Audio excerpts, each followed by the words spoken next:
আসসালামু আলাইকুম ওরহমতুল্লাহ। তারেক রহমান তার সরকার এবং মন্ত্রণা পরিষদ তৈরি করেছেন। আজকে সকালে সংসদ সদস্যদের শপথ গ্রহণ অনুষ্ঠিত হয়। সেখানে জামাতের এমপিরা শপথ নিতে চাননি, কারণ জুলাই সনদকে অস্বীকার করে যেই শপথটা হচ্ছে, সংস্কারকে অস্বীকার করে যে শপথটা হচ্ছে, সেখানে জামাত এবং এনসিপি শপথ নিতে চায়নি। এখন পরবর্তীতে স্ট্র্যাটেজিক কারণে জামাত এবং এনসিপি শপথ নিয়েছে, এবং শপথ নেওয়ার ফলে বাংলাদেশের জাতীয় সংসদটা তাদের কার্যক্রম শুরু করার পথে হাঁটা শুরু করতে পারে। এদিকে তারেক রহমান বিশাল একটা মন্ত্রিসভার খবর পাওয়া গেছে, 49 জনের নাম পাওয়া গেছে। 25 জনের মতো পূর্ণমন্ত্রী, 24 জনের মতো অর্ধমন্ত্রী, সুতরাং 49 জন, 50 জনের মতো মন্ত্রী তারেক রহমানের মন্ত্রণা পরিষদে থাকবেন। সংখ্যাটা বিশাল, যেখানে ডক্টর মোহাম্মদ ইউনূস 12 জন উপদেষ্টা নিয়ে তার সরকারটা পরিচালনা করেছেন 18 মাসে, সেখানে তারেক রহমান তার মন্ত্রণা পরিষদ তৈরি করেছেন 50 জন নিয়ে। এটা বাংলাদেশের স্মরণকালের অন্যতম বড় মন্ত্রী পরিষদ বলেই আমাদের মনে হয়। এখন সারা পৃথিবীতে যেখানে ম্যানেজমেন্টের কথা হচ্ছে, লিডারশিপ টিম খুব ছোট হবে, সেখানে তিনি লিডারশিপ টিমে 50 জন লোক নিয়ে আসছেন। অনেকটা আমি জানি না এটা খাম্বাময় হয়ে যাবে কিনা, যে খাম্বার পর খাম্বা লাগাচ্ছে, মন্ত্রীর পর মন্ত্রী বানাচ্ছে, দেশে 20 কোটি মানুষকে সবাইকে মন্ত্রী করে দিবে এমন একটা ব্যাপার। সবাইকে হেলথ কার্ড, ফ্যামিলি কার্ড দিয়ে দিবে। আলটিমেটলি হেলথ কার্ড, ফ্যামিলি কার্ডের জন্য যে টাকাটা লাগবে, সে টাকাটা কোত্থেকে আসবে? সবাই মন্ত্রী হয়ে যাবে, মন্ত্রী চলার জন্য যে ট্যাক্সেশন লাগবে, সে ট্যাক্সটা কে দিবে? সুতরাং শিক্ষার একটা ব্যাপার স্যাপার আছে, লিডারশিপের একটা ব্যাপার স্যাপার আছে, অভিজ্ঞতার একটা ব্যাপার স্যাপার আছে। সুতরাং ম্যানেজমেন্ট থিওরি অনুসারে তারেক রহমানের যে 50 জনের বিশাল একটা টিম তৈরি করেছেন, সেটা লিডারশিপ প্রিন্সিপালের এগেনস্টে চলে যায়। এখন কার সাথে কে কীভাবে কমিউনিকেট করবে? তারেক রহমান 50 জনের সাথে কতদিন পর পর কথা বলবেন? কাজ আগাবে কি না? তারেক রহমানের লিডারশিপ টিমে ডিভিশনটা কেমন করে হবে?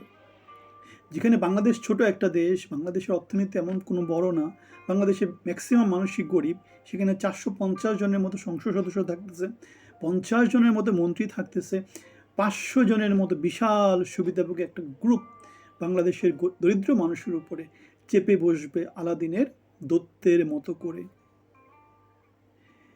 সুতরাং লিডারশিপ টিমটা ফ্ল্যাট রাখা দরকার ছিল।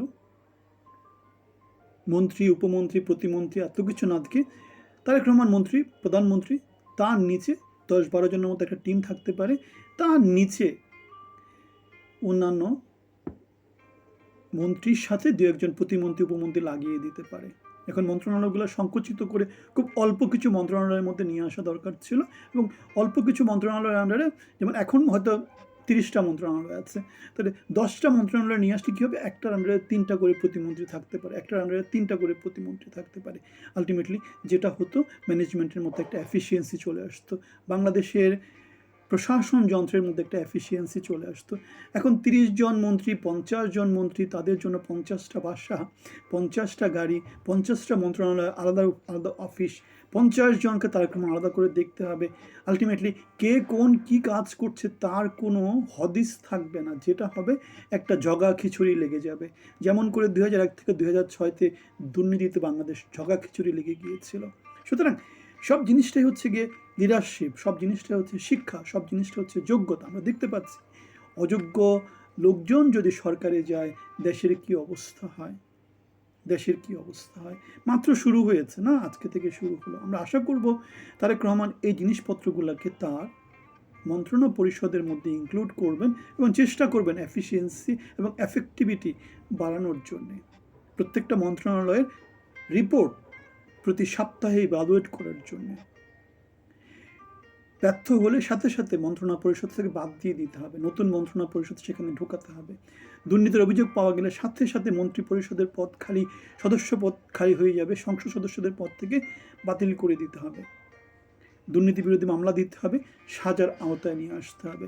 নয়তো বাংলাদেশের পরিবর্তন যেটা আছে কিছুই হবে না। 24-এ ছেলেপেলে শুধু রক্ত দিয়েছে, 71-এ শুধু শুধু স্বাধীনতা পেয়েছে, আর খাম্বাময় দেশ দিয়ে বাংলাদেশ চলতে থাকবে, তেমনই সংস্কৃতি চালু থাকবে।